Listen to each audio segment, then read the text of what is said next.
Ingat Bapak Ibu, yang namanya sunnah atau hadis itu ada 3. Yang pertama qauliyah, perkataan Nabi.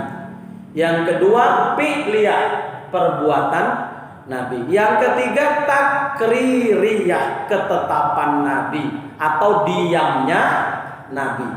Bahkan menurut Imam Syafi'i termasuk satu lagi, hammiyah, cita-cita Nabi, keinginan Nabi, itu juga menjadi sunnah, yang sunnah untuk diikuti. Tapi untuk yang terakhir, hammiyah, ini diperselisihkan. Menurut Imam Syaukani tidak disunatkan kita melaksanakan hammiyah Nabi, cita-cita Nabi, keinginan Nabi. Yang disepakati cuma 3. Qauliyah, perkataan, fi'liyah, perbuatan, takririyah, diamnya Nabi. Sedangkan hammiyah diperselisihkan. Contoh hammiyah ini begini. Keinginan Nabi, waktu Nabi sampai ke Madinah, Nabi melihat orang-orang Yahudi sedang berpuasa. Mereka puasa karena merayakan kemenangan nabinya Musa alaihissalam, tepat di 10 Muharram. Orang Yahudi melakukan puasa Asyura. Lalu apa kata Nabi? Kalian ngapain? Kami puasa. Kenapa? Kami merayakan kemenangan Nabi kami Musa alaihissalam. Mereka merayakan sebagai bentuk rasa syukur dengan berpuasa. Kata Nabi, kami lebih berhak terhadap Musa ketimbang kalian. Lalu Nabi berkata kepada sahabatnya, jika umurku sampai tahun depan, aku akan berpuasa 1 hari sebelumnya atau 1 hari sesudahnya. Ini hammiyah, keinginan Nabi untuk membedakan dengan Yahudi, karena Yahudi puasa di tanggal 10 Muharram, hari Asyura. Kalau umurku panjang, aku akan berpuasa tahun depan sehari sebelumnya, berarti 9 dan 10, atau sehari sesudahnya 10 dan 10. Ini namanya hammiyah. Menurut fikih Syafi'i, hammiyah Nabi juga sunat untuk dilaksanakan. Makanya untuk puasa Asyura afdol jangan 1 hari. Tapi kalau bisa 3 bagus. 9, 10, 11. Tak bisa 2, 9, 10. Tak bisa 9, 10, 11. Tak bisa 2 hari. Terakhir ini 1 hari pun jadi. Itu hammiyah. Kalau umurku panjang, aku puasa tahun depan 1 hari sebelumnya atau 1 hari sesudahnya. Dalam mazhab Syafi'i sunat juga melaksanakan hammiyah. Hammiyah itu keinginan Nabi. Tapi Imam Syaukani tidak setuju, makanya ini diperselisihkan. Nah, yang 3 baru disepakati. Qauliyah, perkataan Nabi, fi'liyah, perbuatan Nabi, dan takririyah, perkataan Nabi. Asal Bapak Ibu baca hadis qala Rasulullah, Rasul berkata, itu qauliyah, perkataan Nabi. Contohnya, min husni islamil mar'i tarkuhu ma la ya'nihi. Nabi bersabda, di antara ciri kesempurnaan Islam seseorang, dia tinggalkan sesuatu yang tidak bermanfaat. Nih, Nabi bersabda, ciri Islam seseorang makin sempurna, makin baik, dia nggak lagi mau melakukan sesuatu yang mubah boleh, tapi tidak bernilai ibadah. Tapi kalau masih hobi, sah-sah saja, karena bukan haram. Cuman menandakan keislamannya belum baik dan sempurna. Apa contohnya? Main truk. Main truk itu halal, mubah. Kalau nggak ada taruhannya, boleh. Tapi buang-buang umur, karena nggak ada faedahnya secara akhirat. Makin baik imannya, makin sempurna Islamnya, dia nggak akan lagi mau kayak gitu. Insyaallah di sini nggak ada yang main truk, insyaallah. Di sini yang dibilang di sini. Ya, pulang nanti ya wallahu a'lam. Main catur, pekerjaan mubah boleh asal tak taruhan. Tapi secara agama itu buang-buang umur. Makin sempurna Islam seseorang, nggak mau lagi dia melakukan yang kayak gitu. Yang dia lakukan semua aktivitas yang bernilai ibadah. Gimana, Bang Haji Jamil? Insyaallah udah bisa lah ya. Insyaallah. Nonton keyboard pun nggak mau lagi tuh.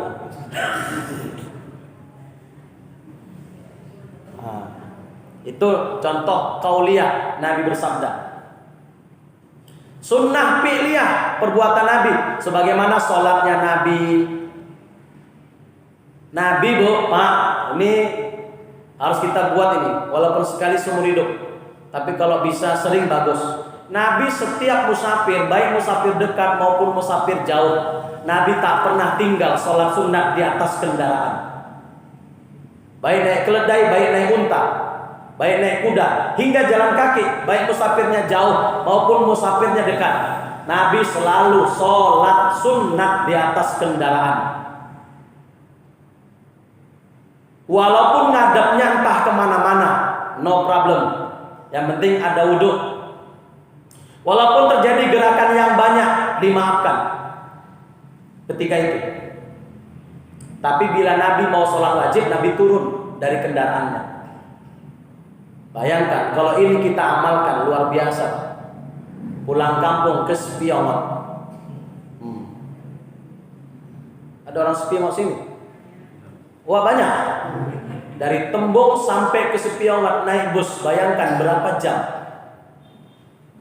Apa aktivitas kita? Biasa kalau pulang kampung, modong. Bayangkan sepanjang jalan modong. Kalau kita isi dengan sholat sunnah, berapa ratus rakaat kita dapatkan sholat sunnah itu. Cak. Bayangkan. Sudah pernah belum? Saya yakin belum ini. Berapa ratus rakaat? Ya udah, yang penting ada wudhu, tutup aurat. Walaupun ngadapnya lagi jalan mengarah ke timur, ya udah ikuti arah kendaraan itu. Allahu Akbar. Ya udah biasa. Rukuk tinggal tunggu sedikit aja. Allah. Sami Allah. Sujud lebih pendek. Allah. Subhanallah. Allah. Allah. Allah Akbar. Udah, Assalamualaikum. Selesai 2 rakaat. Sampai Spiongot berapa ratus rakaat? Berapa ratus rakaat? Itu fi'liyah Nabi. Setiap Nabi melakukan musafir dekat maupun jauh, selalu di atas kendaraan Nabi isi dengan sholat sunnah. Betul Pak? Bang Uco, naik kereta bisa, asal ada wudhu ya. Allah. Cuman jangan angkat tangan, nanti payah, lepas nanti bahaya. Angkat tangan kan sunnah. Yang penting Allah Akbar. Allah Akbar kabir walhamdulillah katsiran. Subhanallah. Cuman kalau lewat cewek cantik, kacau juga nih kan. Rukuk tunduk sikit, Allah Akbar. Lebih keren ha. Iya, demi Allah.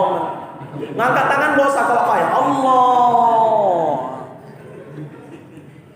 Biarpun banyak gerak, maaf. Udah pernah belum? Belum kan? Itu fi'il Nabi. Gimana Bu?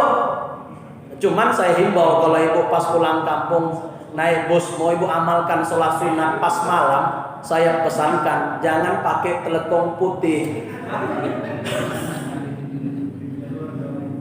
Gerak-gerak ini. Kawan baru bangun tidur tengah malam, gelap pula kan, nah ini yang bahaya. Atau mobil lewat dari samping, apa itu? Pakai jilbab besar tuh aja yang warna itu. Betul, itu fi'il Nabi Pak. Kata Imam Nawawi dalam Al-Azkar, bila Anda menemukan satu sunnah atau hadis Nabi, amalkanlah sunnah itu walaupun sekali dalam seumur hidupnya, supaya engkau nanti bisa berhujah, ya Rasul sudah ku amalkan sunnah sholat sunnah di atas kendaraan walaupun sekali.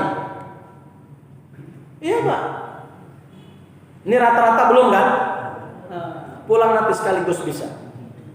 Kalau payah naik kereta ya udah, pas nanti naik mobil. Entah pulang kampung kemana, pergi jauh kemana, amankan. Yang penting ada wudhu, tutup aurat, ya udah kerjakan. Apalagi mobil sendiri aman lah. Ya Bu, Bu, nah, itu fi'il Nabi, fi'il Nabi. Jadi nanti kita bisa bersaksi, ya Rasul, udah ku amalkan sholat sunat di atas kendaraan. Tapi giliran Nabi sholat wajib, Nabi turun. Makanya dalam fikih Syafi'i tidak sah sholat wajib di atas kendaraan, hatta di atas pesawat sekalipun. Adapun orang sholat wajib di atas pesawat lihurmatil wakti, hanya sholat untuk menghormati waktu. Karena sholat wajib mesti sempurna syarat-syarat sahnya, ngadap kiblat dari awal sampai akhir, mesti. Kendaraan mana bisa?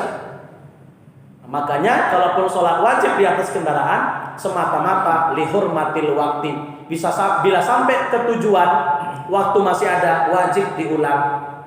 Bila sudah habis waktu, wajib diqadha. Tapi andai pendek umur, meninggal belum sampai ke lokasi, kita sudah dianggap terbebas dari kewajiban karena sudah mengerjakan. Itu faedahnya. Dan tak berdosa kita karena tidak meninggalkan sholat. Ibu, ada yang mau pulang kampung dalam waktu dekat minggu ini? Ada? Diamalkan. Bayangkan Medan Pariaman, berapa ratus rakaat. Oke lah, tidur bolehlah separuh, separuhnya diisi dengan sholat sunnah. Cocok bu? Diamalkan ya. Ya, isi sholat sunat biasa ya, sholat sunat mutlak, sholat sunat aja. Usolli sunatan rakaataini lillahi ta'ala. Sengaja aku sholat sunat 2 rakaat karena Allah. Isi dengan sholat sunat. Ya, sholat yang dimaksud sholat sunat mutlak. Oke, usolli sunatan rakaataini lillahi ta'ala, atau usolli sunatan mutlak rakaataini lillahi ta'ala. Atau pulang kampung ke Batu Baro, ya Pak Ruslan. Pak Ruslan bawa mobil agak payah kan? Penumpangnya lah, amalkan. Insyaallah. Belum pernah kan Pak Ustaz? Ini belum. Ya, minimal sekali seumur hidup. Itu kata Imam Nawawi. Amalkan supaya kita bisa menjadi bersaksi di hadapan Rasul. Baik, itu namanya sunnah fi'liyah, sholat Nabi, cara sholat Nabi, cara haji Nabi. Contoh cara sholat Nabi, satu item. Bagaimana cara Nabi turun ke sujud dari berdiri? Prakteknya, fi'il Nabi.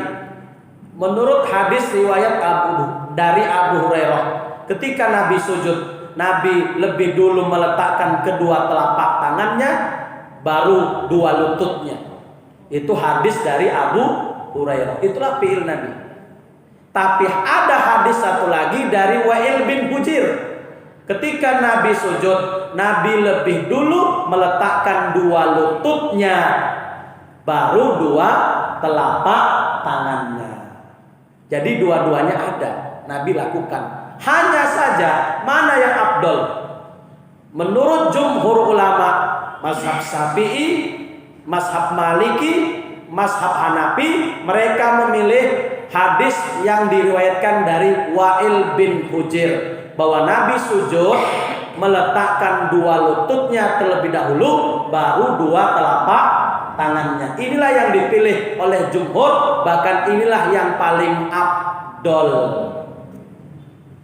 Adapun yang lebih dulu tangan baru lutut, itu dipilih oleh mazhab Hambali, Imam Ahmad bin Hambal. Boleh ya, boleh. Tapi yang afdol yang dipilih jumhur. Mana dulu? 2 lutut baru 2 telapak tangan. Itu fi'il Nabi, dua-duanya ada. Tapi yang afdol yang dipilih oleh jumhur, hadis dari Wa'il bin Hujr. Itu namanya fi'il Nabi. Nah, yang ketiga namanya takrir, ketetapan Nabi. Boleh juga diartikan diamnya Nabi. Nabi nggak nyuruh, Nabi juga nggak ngelarang. Diamnya itu tanda boleh.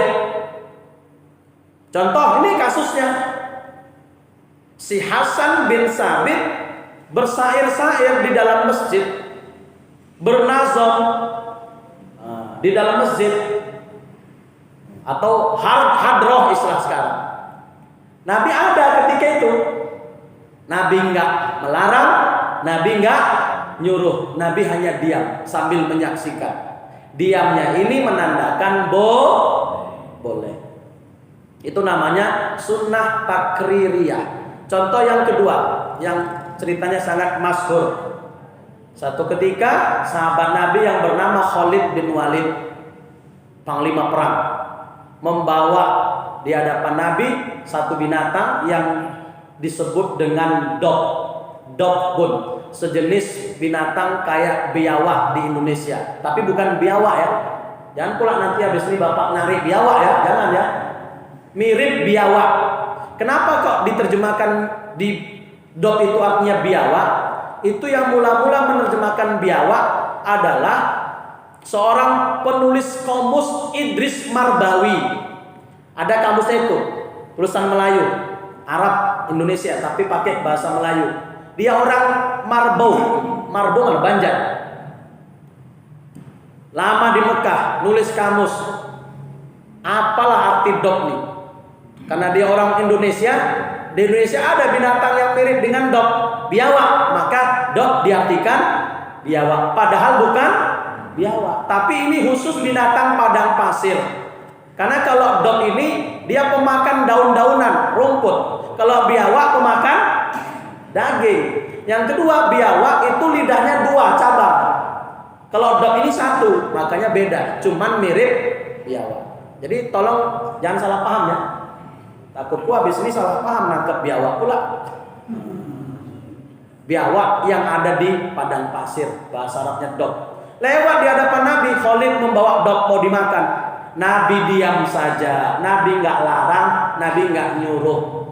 Begitu ditawari Nabi nggak mau. Kenapa? Karena di kampungku nggak ada binatang kayak gini, jadi aku nggak suka. Jadi Nabi nggak makan bukan karena haram, tapi karena tidak suka. Kan biasa gitu ya, bapak nggak pernah makan Chinese food, rupanya disuguhkan Chinese food. Kadang nolak itu, karena dengar kata Cina aja udah enak, kira-kira begitulah kira-kira. Gak usah jauh-jauh, makanan Malaysia, kawan saya S1 kan beberapa orang dari Malaysia pernah singgah ke kosnya, dimasakkan khas Malaysia, nggak kena. Nah, kira-kira begitu, bukan karena haram. Termasuk dok, itu namanya takririyah, diamnya Nabi itu.